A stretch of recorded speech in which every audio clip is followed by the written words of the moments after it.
diversity and stakeholder engagement. And to proceed, would call Mr. Vijay Ojha, founding member ICSI Middle East DIFC NPIO and Group Company Secretary Sharab to take this forward from here. Thank you all and hope you enjoy the session. Thank you, Gunjan. Good morning, everybody. And it's my humble request from all delegates, please come inside and join this session, panel discussion, which is going to be very useful for all the company secretaries, professionals here. We have experts available, and it's a chance for everyone to listen them. Thank you, everybody, and I request Ms. Annalise Reynolds, please come on the dais. Dr. Ashraf Kamal, LLD, please. Mr. Suresh Kumar, Chairman of IBPC, and CS Nagendra D. Rao.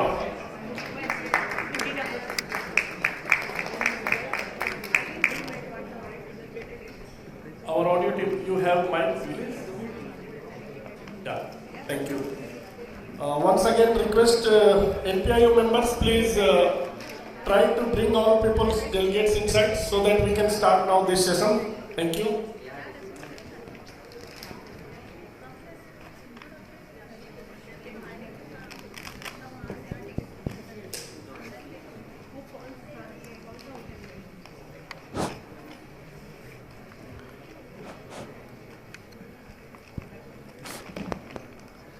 Hello. Hello. Yeah. Good morning once again, the CS fraternity, delegates from India as well as from UAE, our distinguished panelists, which I am going to introduce now. Welcome to the first panel discussion on corporate governance, board diversity. So this is very, very critical topic for us as a company secretary to understand, because we are the person who is going to manage the boards. So how we are going to do that? These panels, we have the experts. I will like to introduce from my extreme right, we have Mr. Suresh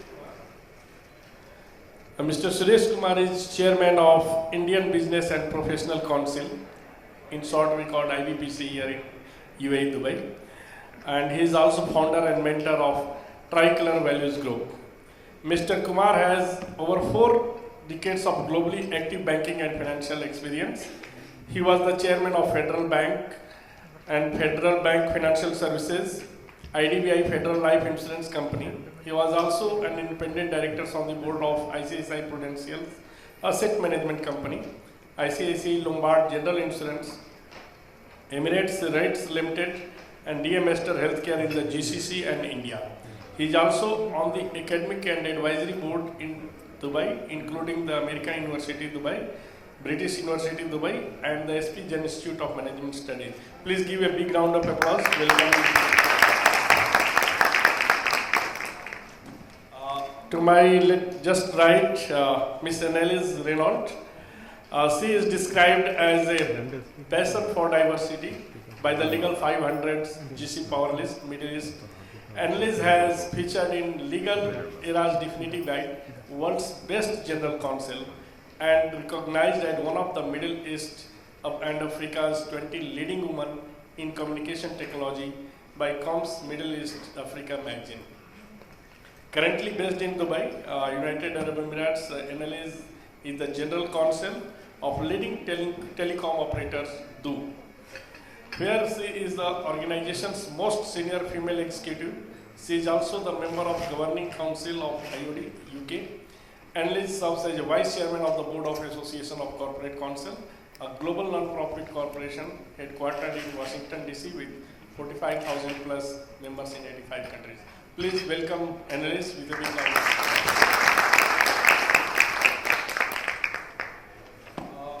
My extreme left, Dr. Ashraf Kamal, FCG. He is the well-known personality for the governance as far as concerned. because he is the CEO of one of the best institute here based in UAE is HOCMA, the Institute for Corporate Governance, DIFC. I think all CS fraternities are aware about the HOCMA Institute of Governance. And we have pleasure that Mr. Dr. Ashraf Kamal is present in between us. Dr. Ashraf Kamal is the Chief Executive Officer of HOCMA, as I told. He is a fellow and certified governance expert from the Chartered Governance Institute, UK, that is called ICSA as well. He was a jury member of the Arabia CSR Award. Prior to joining HOCMA, Dr. Ashraf was the Executive Chairman of the Egypt Post.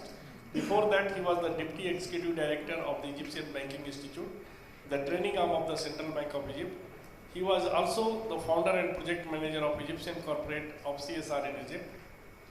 Furthermore, he was the Executive Director of the Egyptian Institute of Directors, the Institute of Corporate Governance Egypt and the Arab region.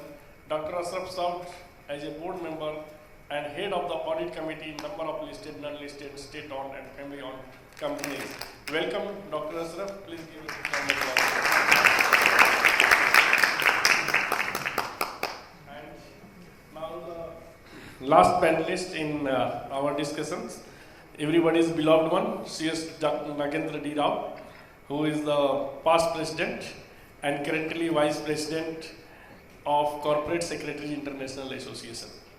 He is designated partner and founder of CS Nagendra D. Rao and Associate LLP, a firm practicing company secretaries in Bengaluru. He was elected to Central Council of the ICSI for the term 2019-2022 and served as vice president of the ICC for the year 2020, before electing president as 2021. So welcome, D. Nagendra Rao. Please give a big round of applause. So this is a brief profile of our panelist experts. My small profile will be, I am Vijay Kumar Ojha. I am a fellow member of the Institute of Company Secretaries of India and one of the founding member of the ICSI Middle East DIFC and PIO, working currently as a group company secretary of Saraf Group based in Dubai. I am working here last 11 years. Thank you. So now let us come on the topic. We have very interesting topic, as I mentioned earlier. Corporate governance, that is the buzzword for every professional company secretary, that we have to manage the corporate governance. And there are many things told about the corporate governance. But today, we are main focus on the corporate governance is board diversity. So, what we are going to discuss, as this topic suggests, corporate governance, board diversity and stakeholders engagements. So board diversity as well as stakeholders engagement. So what is the first we have to understand corporate governance?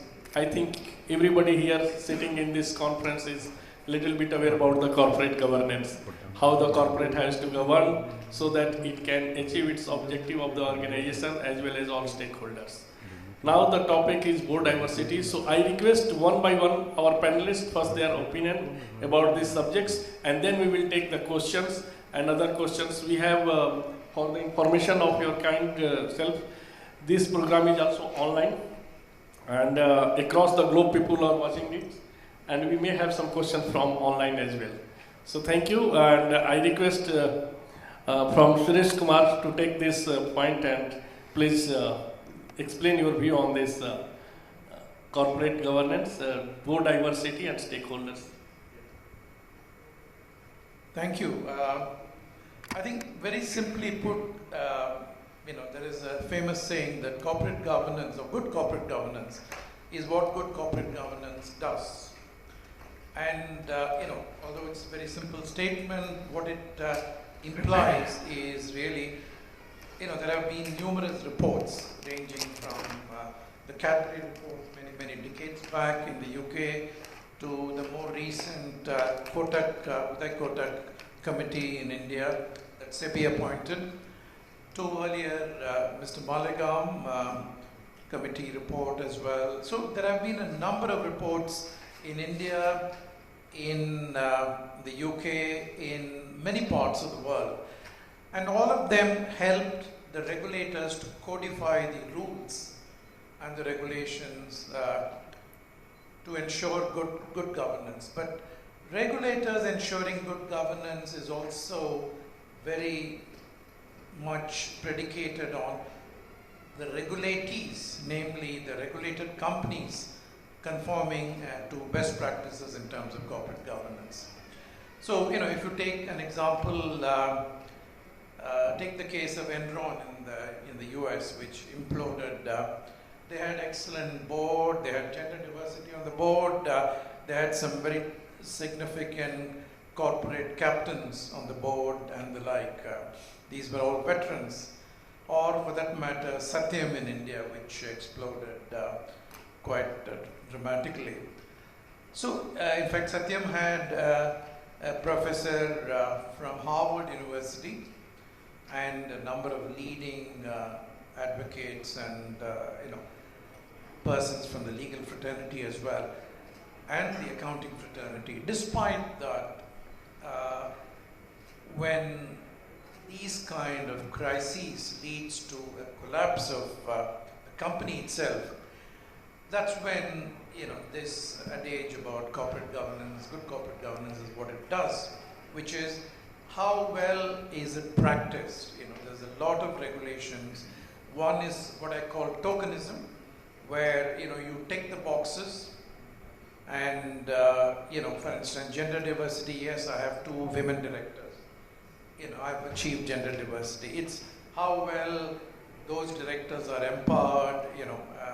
How well their contribution experience is optimized. I think those are the critical points. Similarly, with regard to every one of them, so you typically have many audit committees headed by senior chartered accountants, heads of firms and the like. And in those companies, if you analyze the balance sheet, there are challenges. The shareholders ask questions, especially when things go wrong. So I think I would like to sort of not labor the point, but emphasize that good corporate governance is the set of good practices that every institution builds up and constantly updates. It's a learning organization. It takes the best developments from around the world and imbibes it within their boardroom. Thank you.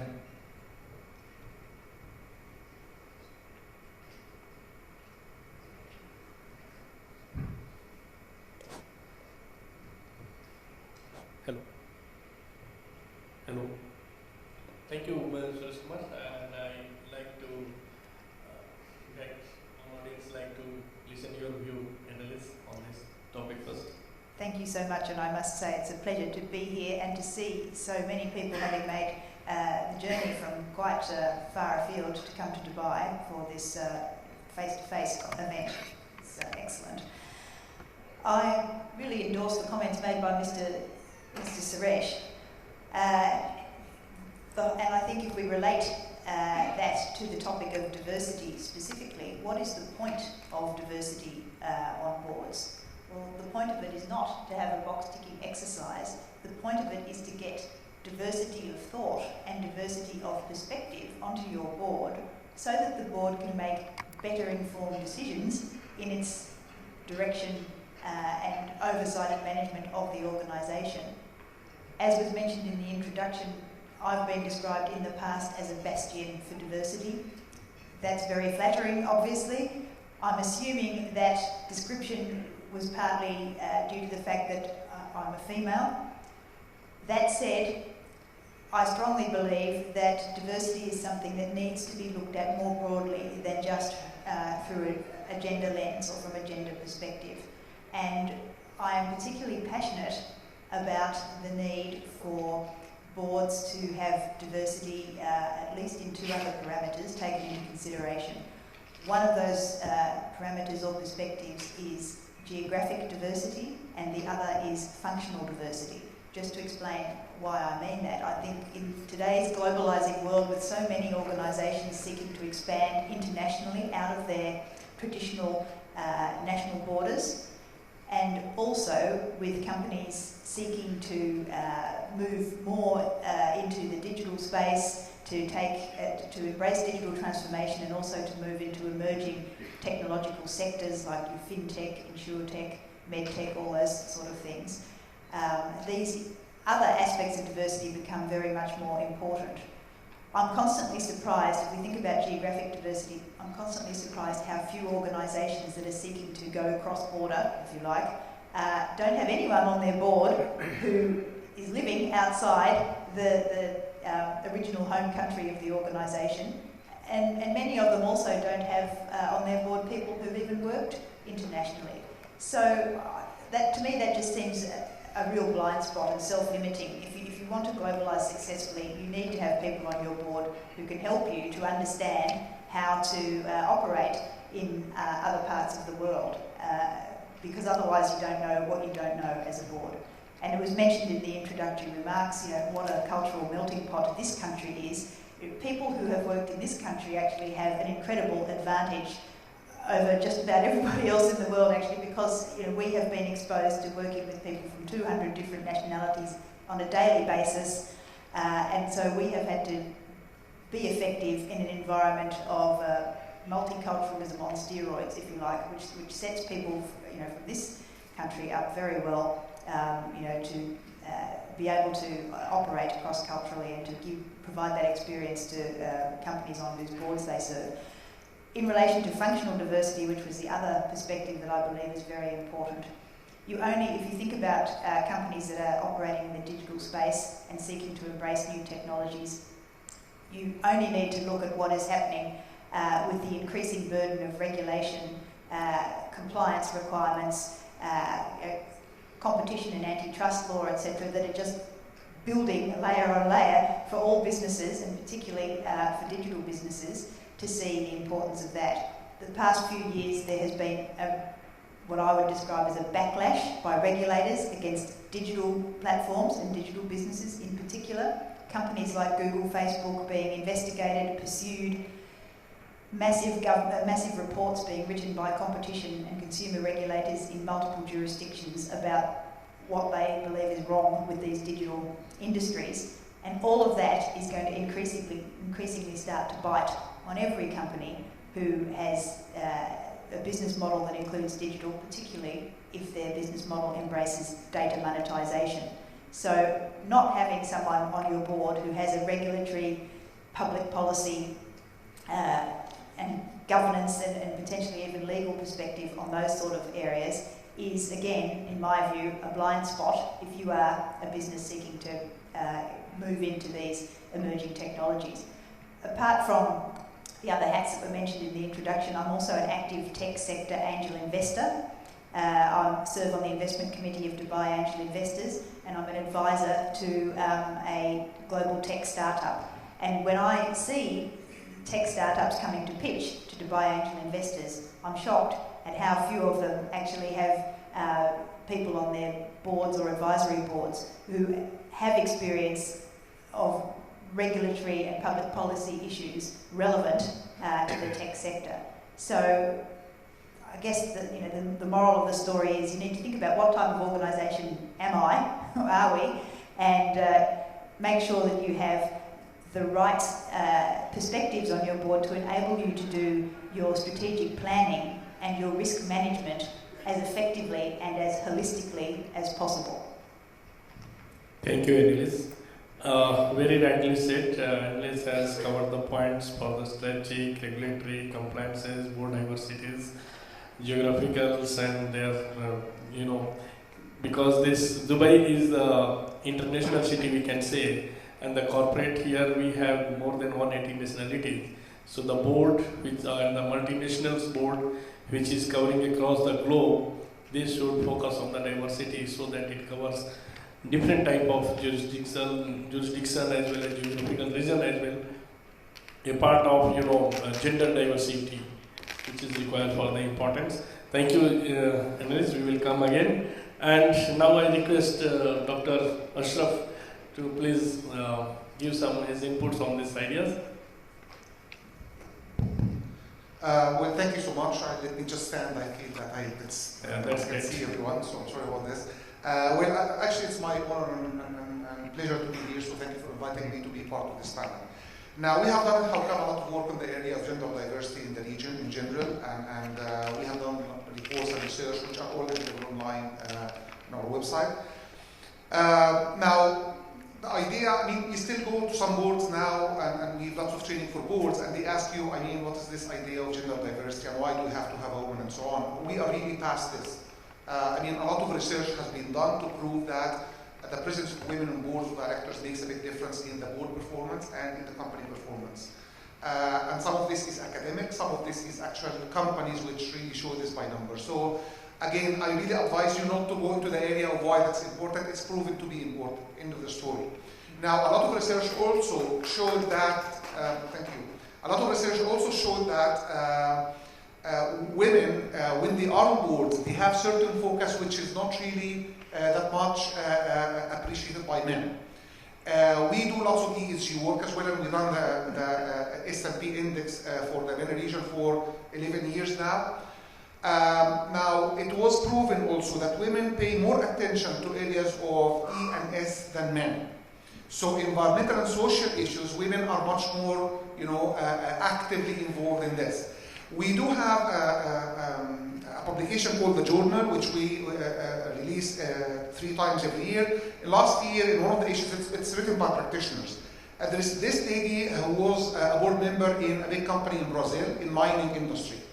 And she explained the story that happened to them. The company was very successful, and she was once at dinner in the family, and she saw on the TV that a big accident happened in one of the mines which belongs to the company.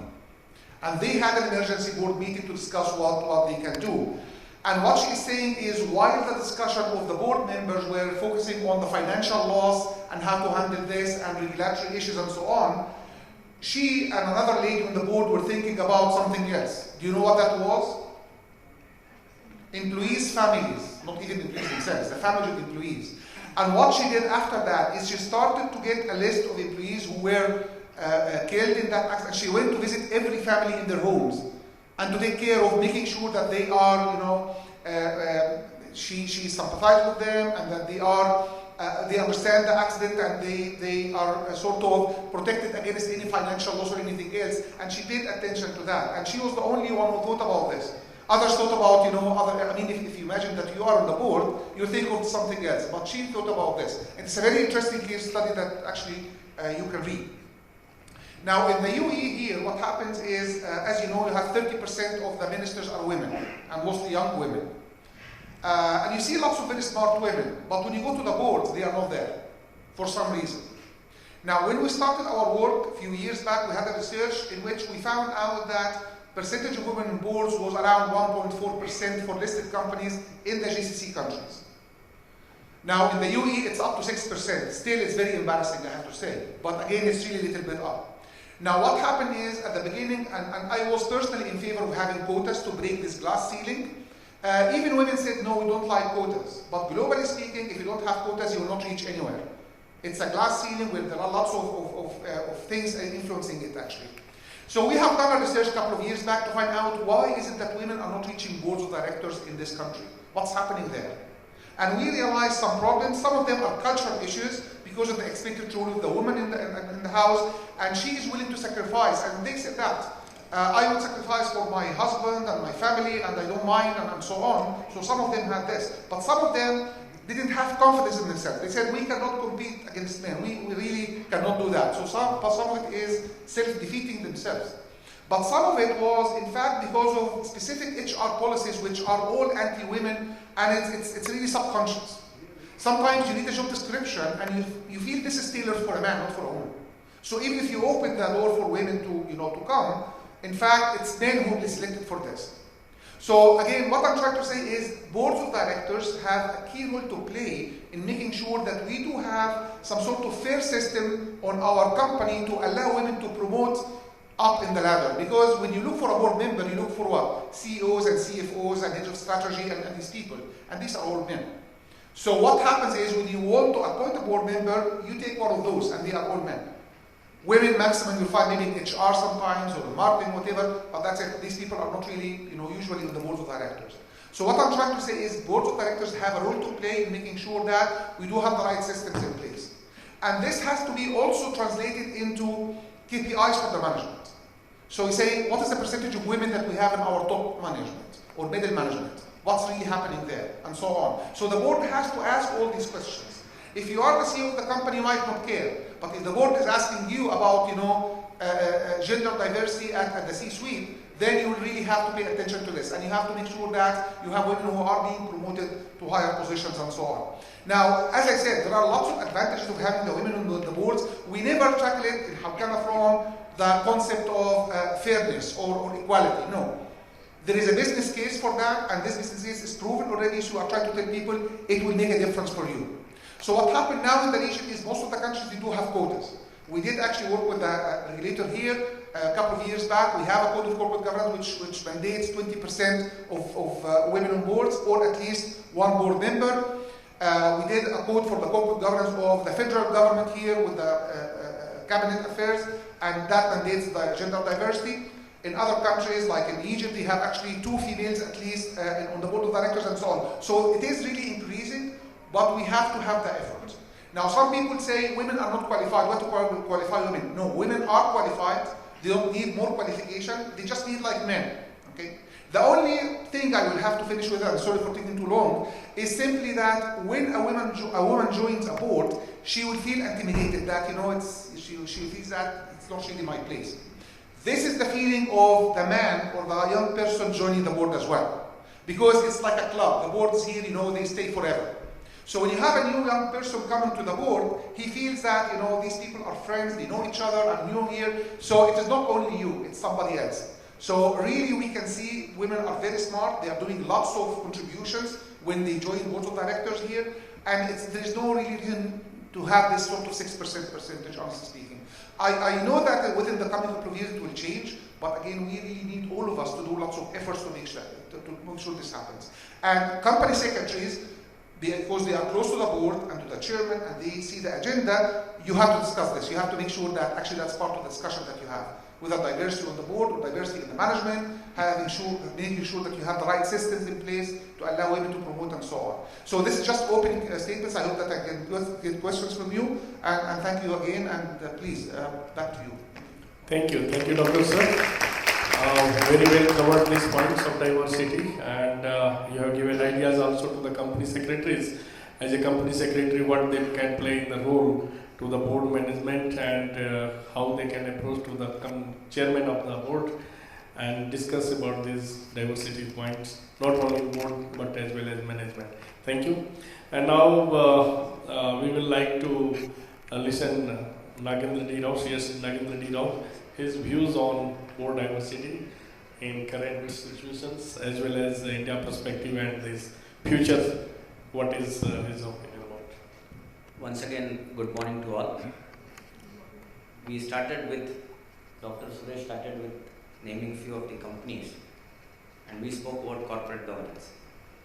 But we say that it is rather individual governance which matters most, because without individuals there cannot be a corporate. And therefore, there is always struggle in the mind of each and every person, either individually or in a corporate. And I go back to chapter 3, verse 36 of Bhagavad Gita, where a question is posed by Arjuna to Sri Krishna, and which reads as Adakkena Purushattam Papam Charita Purushattam. It means that Arjuna asked the Lord Sri Krishna why people do sins or why people do wrong. And back comes the reply from Sri Krishna, Papa Esha, Krodha Esha, Rajat Bhava, Sud Gunaha. It means it is only the lust, it is only the greed, it is only the anger, and it is only love. Love for what? Which everybody knows. It is only for the money, which creates the non-governance. So therefore, governance per se topic, to be very frank, I feel that it cannot be taught. It comes within. It comes with ethics, it comes with moral, and I am sure that each and every parent of us would have taught what is that particular ethics and moral. And that individual ethics and moral, if it is practiced in a right way, in a right sense, automatically gets converted into a good corporate governance. working in a corporate. Second, we talk about board diversity. Board diversity is not necessarily only an inclusion of a female into the board. It includes many things. I can give a small example that I was working in a Japanese company which I would not like to name. You would find that the involvement they were manufacturing noodles. Big giant, they used to get involved with children, they used to get involved with adolescents, they used to get involved with parents of the adolescent as well as children, and huge number of initiatives taken by them involving each and every whenever any product they want to do. It is not necessarily only for sales purpose, but getting a feedback from the society at large as to what, when a product is being done or manufactured, what is its impact. Even neighborby also in a factory, getting them along, like for example in India, you will find panchayats, you will find the town, you will find all the neighboring areas they used to get involved, and how to give the best so far as not only the nearby plants is concerned. So that I feel that when you are involving each and every segment of the society, whether it is not necessarily only the employees, not necessarily even the labor class, not necessarily women employees, or you will find the woman on the board, or I am to say independent directors, more thrust is placed on the NED, non-executive directors, wherein whether those non-executive directors play their bit, a role in the company or a corporate as the case may be, then the board diversity will be a successful one. Just by implementing or having or bringing up a rules or regulations by having only one woman director in the board is not a perfect board diversity is my view. We also spoke about stakeholders interaction or involvement. Time and again you will find big corporates, you normally find that they have a con call, you have investor call, but that is only to the extent of having a financial inclusion, giving about maybe a quarterly or maybe half yearly or maybe an annually. But stakeholders interaction involves each and every aspect of stakeholders, not necessarily only any investors, but also all stakeholders concerned, including the government, including the labor class, including their own employees. Are the employees stress free so that they can give their best not only to the employer, not only to the company, but also to the society at large. So I feel that maybe the discussions would revolve around this particular aspect, by virtue of which we can gain on it. Thank you. Thank you very much, C.S. Nagendra D. Rao, for elaborating from the corporate governance and diversity. And it's the fact, very important point suggested that the company secretary being the individual, the characteristics, the character what they develop from the beginning is going to be, the fruitful for any person who is going to be the board member or engaging their personal life. So that personal characteristics is very, very important. And of course the diversity which Mr. Rao has mentioned, that bringing only the gender diversity by making rules, regulations will not fulfill the requirements. We have to make the changes in the mindset of the corporates, in the mindset of the boards, how we have to deal with the situations and how to, stakeholders will engage with this board diversity. It is on the expertise, it is on the knowledge, it's on the, of course, gender, then the skill what the board members is bringing to the board. Now, I would like to take some questions, and in between if you have some questions, you can raise your hand also. Because this is the Company Secretaries Conference, first international conference of Company Secretaries. I would like to understand or take this expertise of the panelists to guide the fellow Company Secretary members who are here, how they can, play a role in this board diversity. What they can do as a Company Secretary to their respective board or as a professional in practice, what they can do. So what would be your suggestions? Maybe Panelist, you can start with that. Thank you. I've got the microphone in my hand conveniently. My suggestion would be that there's obviously a key role to play for company secretaries in helping to promote diversity of the boards. Firstly, as I think it was Dr. Ashraf said, making sure that the right issues are on the agenda of board meetings. But secondly, in many cases, the board secretary is intimately involved in the recruitment process for new board members. Many of the organisations that I've been involved with, that process is pretty much run by the company secretary who engages with the headhunters and certainly is involved in writing the profiles, working with the chairman and other board members in the nomination committee to come up with the profiles for the potential board members who are being sought. So it's important, if involved in activities like that, to remember to keep the whole concept of needing to encourage diversity of perspective and diversity of thought on your board at the top of your mind, so that you can write a profile that actually looks for the right attributes. For example, not necessarily looking for a female specifically, looking for gender diversity, but certainly being open-minded about looking for this functional diversity that I mentioned, because I strongly believe that functional diversity, my expectation would be, if you achieve that, then that will have beneficial consequences for driving gender diversity as well. If you're looking for board members who have experience in the regulatory and public policy and compliance space, that is opening you up to a greater pool of candidates than simply former CEOs and CFOs. Similarly, if your organisation is going through some kind of massive culture transformation piece, you might be wanting to look for a board member who has a background in human resources, for example. And again, at the moment, that would open you up to some, stereotypically, a greater pool of potential female candidates for those board positions. So that would be my couple of suggestions. Thank you, Annalise. May I request Suresh Kumar, your guidance to the company secretary? I think, in my experience, and certainly the regulations require that the company secretary effectively act as the eyes and ears of the chairperson of the board and also other board members as well.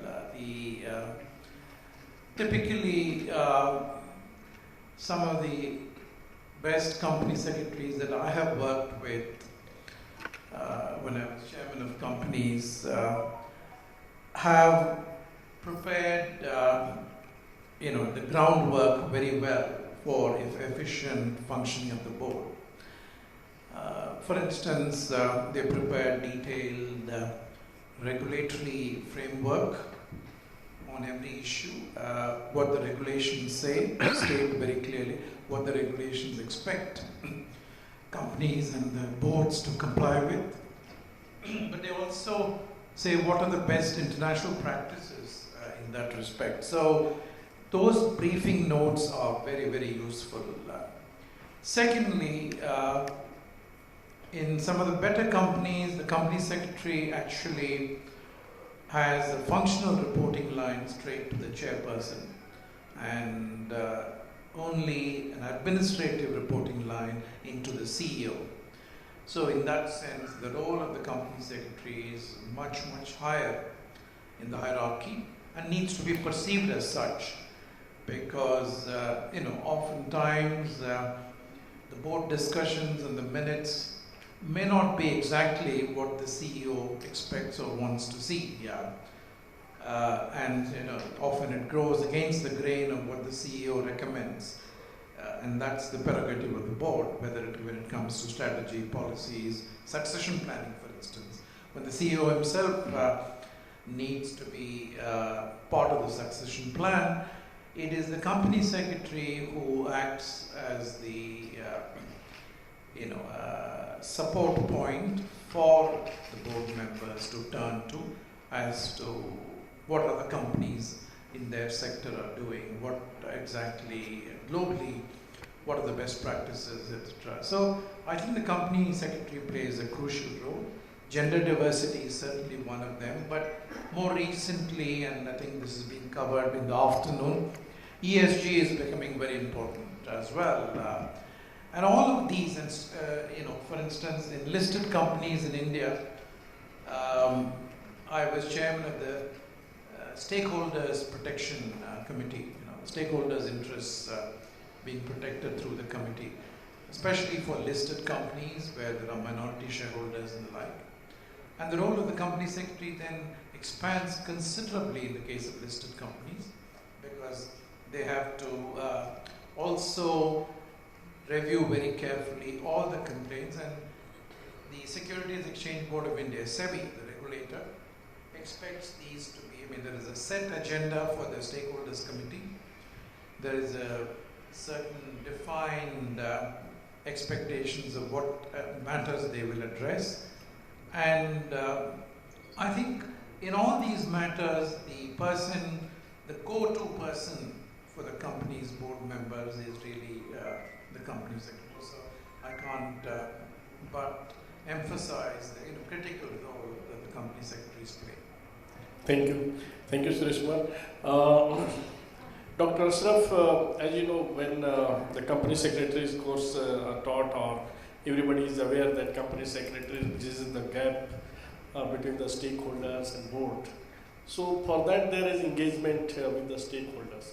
So how you will suggest the company secretary, or what's your experience in engaging the board communications or engaging the communication with stakeholders, how it can be more effective, and how a company secretary can play this role very effectively?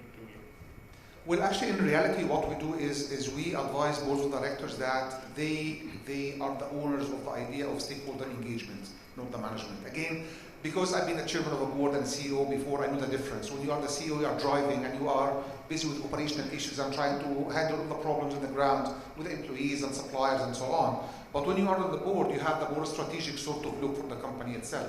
So what we advise boards is you must make sure that you do have this stakeholder mapping sort of thing, by which you do have a list of your key stakeholders, what are their expectations from you, what information should be shared with them, how to communicate with them, and who is the person in charge of communicating with them.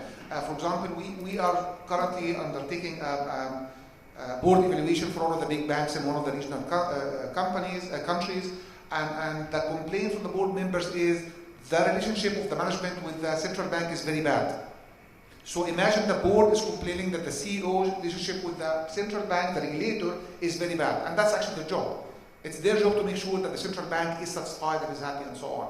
So again, so this is part of the company secretary, is to make sure that with the board, we do have the right sort of matrix in place that will identify our key stakeholders and everything which has to do with them. Expectations, communications, information, whether we should just send them an email every now and then, or have a meeting with them, or send them some publications, whatever it is. So the company secretary has to make sure actually this is happening. Now the second thing is, again, somebody mentioned the idea of the corporate culture. Now the regulations here in this country, for example, clearly say the corporate culture is the responsibility of the board of directors, which means we have to make sure that we have the right culture in the company or in the bank. Now that culture is not just some statements made by the board, because we see lots of boards which have very nice statements. It has to be translated into personal procedures in the company itself. So again, the company secretary must make sure that if the board is talking about certain values, now these are translated into our personal procedure and systems and KPI systems and so on, which is really a big gap. So you all know maybe what happened in Wells Fargo a few years back, where they talk about lots of things, but then in reality there was lots of corruption happening on a certain level because of the financial targets by the management, by the CEO.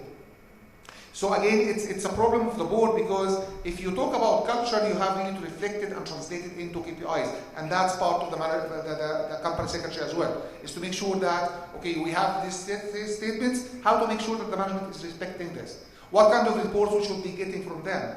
Again, the idea of really the information back which comes to the board is extremely important. What are the reports there? We have seen reports, because we deal with lots of boards, we have seen reports which go to the board, and they are too technical, too sophisticated, nobody can understand that, and nobody can even read that. So the company secretary has to make sure with the chairman that what information do we need, in what format, and what size, to make sure it is relevant. Now we always say that this board pack is a way to make decisions. It has to be designed for making decisions, and that is the company secretary. I have to make sure that for every point, every topic which is on the agenda, information there is enough to make a proper informed decision.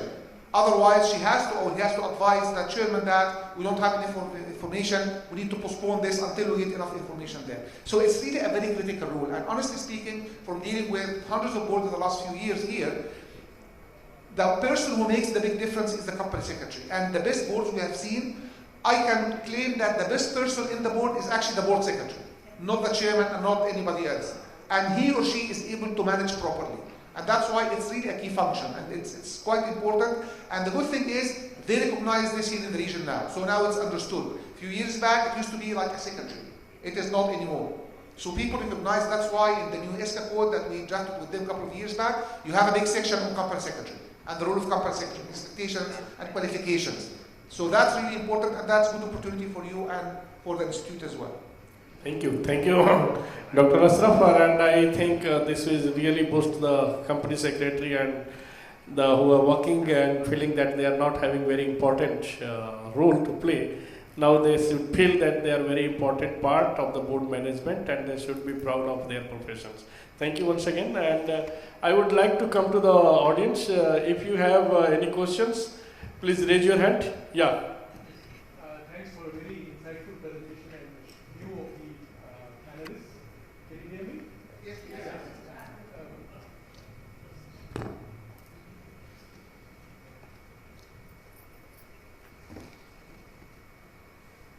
Yes, thank you for your very insightful comments. Functional and geographical diversity is something that's a good takeaway. Knowing the cultural mindset in the region, thanks Mr. Dr. Ashraf for that, and Mr. Suresh Kumar also for the role of the secretary in terms of supporting the board. Indeed, actually, the secretary often sets the agenda and for the meeting, which drives the whole thing.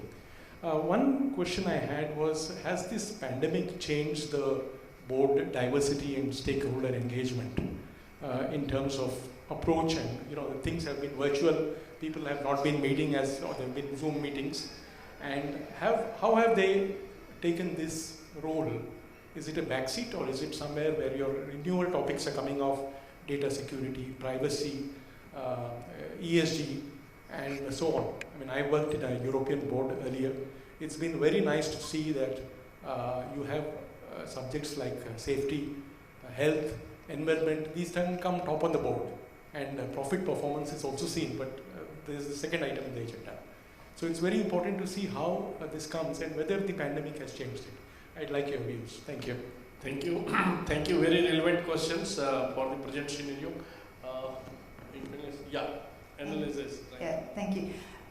But look, it's a very good question, and based on my own experience as a non-executive director and a chair of a large global non-profit during the pandemic, which was quite a challenging experience, I would say that actually the pandemic has been positive, at least in terms of the geographic diversity that I was talking about, that perspective, because being able to use, or people in all parts of the world becoming a lot more familiar with using the virtual technologies of Zoom and Teams, and discovering that you can have quite effective board and committee meetings using those, has actually broken down barriers to including on boards people from different geographies. I have certainly seen that, and that's been my own experience. I have more opportunities now actually to contribute to international boards than I had prior to the pandemic, because I think of this mind shift. And I also think with the other dimension that I mentioned, functional diversity, again, because of what happened with the pandemic, it was a crisis, and various other issues that it threw up. There's a greater recognition that you need more than just a bunch of former CFOs sitting around the board table to be able to manage an organisation in times of existential stress. Okay, thank you. Now, I have to say from our experience, the pandemic did not affect the board composition per se. So it's the same people that we see over the last 6 or 7 years. However, it did affect the processes of the board itself and the function of the board and how the board is being held. So again, we saw some companies which had the same number of meetings, by the way, during the pandemic as before, which is for us very strange. You expect, because now it's virtual, that you'll have more meetings. It didn't really happen in all the cases. In some cases it did, in some cases it did not happen. However, on the area of stakeholders, the key thing that we have seen, which I think we'll discuss in the afternoon as well, is the rise of the S. So the social became really in the forefront of the boards of directors. So the key stakeholders for the boards during the pandemic were, in fact, employees and clients, and how to make sure that everyone is safe and how to handle that and so on. Now, the advantage of this is simply that now we have realized the idea of remote working, and that actually can be done without affecting the productivity of people.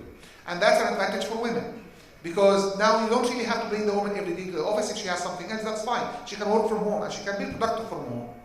Again, part of what I'm trying to say is simply that there are opportunities that came out of this, and of course there are again areas of little bit risk, if you like, for some boards of directors.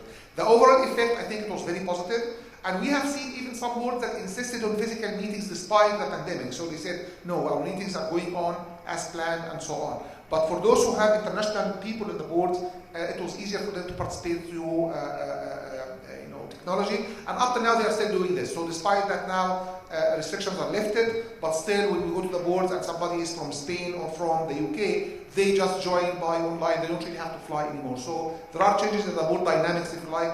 But however, in one of the boards, which was formed, I think in 2021 in January, the complaint was we don't really have a culture that we are sharing, because the board was appointed and they never met physically. All the meetings they had were virtual meetings. And it's quite difficult to establish a culture in this case. It's if you're already there and you have the culture, then you go virtual, that's okay. But if people are appointed during the pandemic, it's quite difficult to get them engaged in a cultural sort of exercise. Thank you. In fact, the question is very much relevant today also. You will find the pandemic has changed the mindset of the decision making. More so, you will find that when decisions are being taken, earlier ways we used to say it is a ruthless decision. Now there are emotions which are attached. We say that business never runs on emotions. But post-pandemic, you will find that there are certain emotions which are attached, and whenever you take more care of your people's management, and you will really say that now my employees are the assets of an organization.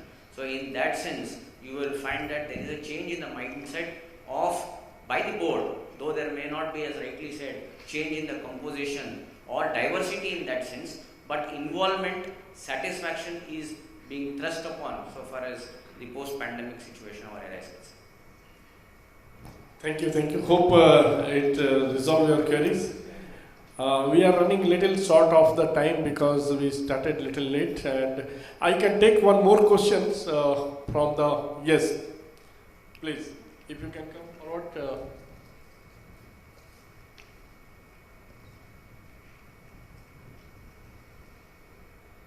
Hello. Yeah, thank you for such an insightful session. My question is related to the Indian market. We have seen that SEBI has made it recommendatory for the proposal that was there for the separation of managing director and the chairman of the company. Now, CII had proposed that it is impediment to a conducive business environment, and that's the reason regulated entities are a bit reluctant to make it mandatory at their board level. My question is, if it hampers the entrepreneurial spirit of the Indian market, do you think it is, on the other hand, it'll be it'll act as a hamper to the corporate governance environment, and it'll be impediment to the succession planning of the industry level? That is the reason the reluctant level is there, and how do you see it? Okay, I think Nagendraji also. Yeah. It's a very controversial subject right now in India, but I'm glad you raised it. I'll share with you my personal views. I think in good companies globally, these two posts should be separated, because chairman is chairman of the board of directors with an oversight responsibility over the MD and CEO.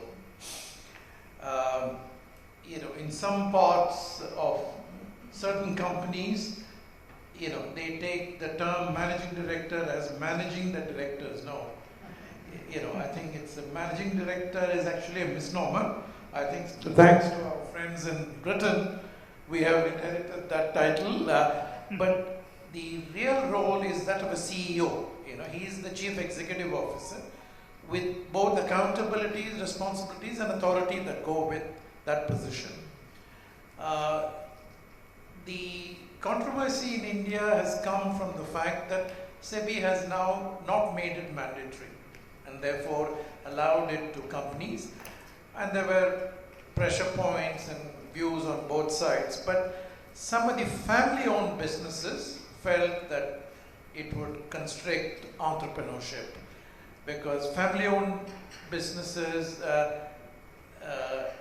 that especially list themselves and raise money from the general public, need to have much greater standard of accountability, especially to minority shareholders. So if you combine the two positions, the role gets somewhat muddled in a manner of speaking. So personally, I think I would recommend for the two roles to be split so that the accountabilities are very clearly established and good governance is the result of it. But I can understand where the regulator is coming from and also what are the pressure points on the regulator in India. I fully understand that. So while it is not mandatory, and good companies and increasingly good governance translates into better shareholder value. Companies that are perceived to have good governance, for instance, for a long time HDFC Bank was perceived to have good governance, and therefore their stock price compared to their banking peers was always at a premium. So there is a premium attached to good governance which reflects in the stock price in the stock market. So there are rating agencies now in the last 20 years that rate good governance. So many of them, in their view, these two roles should be split, and there should be good governance. But I think, like charity, good governance also should begin at home, which is the government of India in India. So if the public sector banks don't have this, then some of them now have it, or the public sector corporations don't have it, or for instance, the Life Insurance Corporation, which is going to be doing a very large IPO, doesn't have it. It doesn't send a very good signal. But that's my personal view. Thank you. Dr. Suresh Kumar has covered Indian perspective, and I would like to listen to Dr. Ashraf Kumar from GCC perspective. I think actually that's a very important point. Now, in many countries of the region, that's not even allowed. So you have to separate between them. You cannot really have the chairman and CEO. But in some countries, they leave it open. And globally, again, you have the same story. You have some countries which ban it and countries which allow it. Now, one of the interesting things that came out, I think it was General Motors, like I think maybe 7, 8, or 10 years ago. They, the AGM, they decided to merge the chairman and CEO in one position. So they had a press release. In that press release, it was very important to read it carefully, because they said that due to market conditions and we have to make decisions fast, we decided to combine these two positions, despite that we understand there is a price to pay from good governance, which means they understand this is not really good governance. And I think the idea is very clear. I mean, the board of directors, they assess and they evaluate the management. How can you be the head of the management and the head of the board which assesses the management at the same time? And it's not only about this, it's also about the skills, which we find a lot, again, important. Now, the board is more strategic, it's more oversight, it's more really generic. The management is very operational. If you have a person who's very strong in the operations, he or she might not be that strong in the area of overall sort of oversight, and the other way around, vice versa. So that person either will be too operational to be chairman or too strategic to be CEO. He cannot be the same ideal person for the two positions. And that's why we always say you should separate. However, I like the American system by which you encourage companies to separate, but then you leave it up to them. Because maybe they will, they have some conditions under which you have to combine the two positions. However, if you look also at the regulation, what happens is, if you join these two positions, the condition is you do have a lead director, like a vice chairman, and that lead director is the one to lead the meetings whenever it comes to any management issues and so on. So the chairman acts as a CEO, and then that person becomes chairman of the board. So I am in favor of making it sort of advising the companies to separate, but then to leave it to them, because again, it might have some sort of consequences for the companies. I think a big round of applause for this expertise advice. And we are now at the close of these sessions, and I hope you enjoyed these sessions. Thank you all panelists for your valuable contributions and knowledge sharing with our fraternity of company secretaries here. Next to Gunjan. Yeah, thank you so much for sharing your profound knowledge with us, and the session was full of zeal and valuable information for us. I would request Vijayji to hand over the Shahid Ki Beti certificate to all our honorable guests.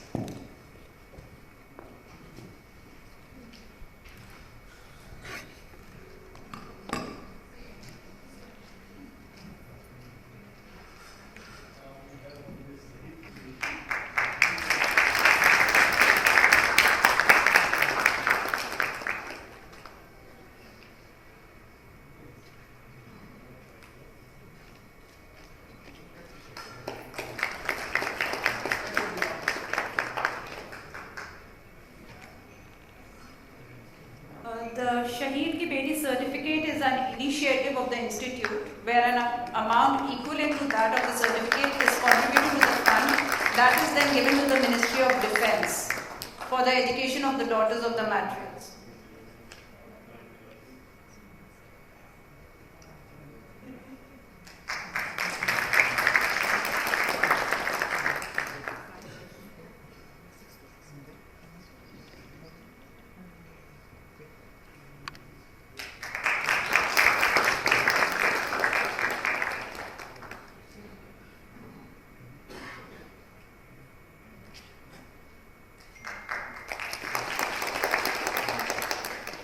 Thank you so much all the speakers once again to give your time, came here, and it was really your honor.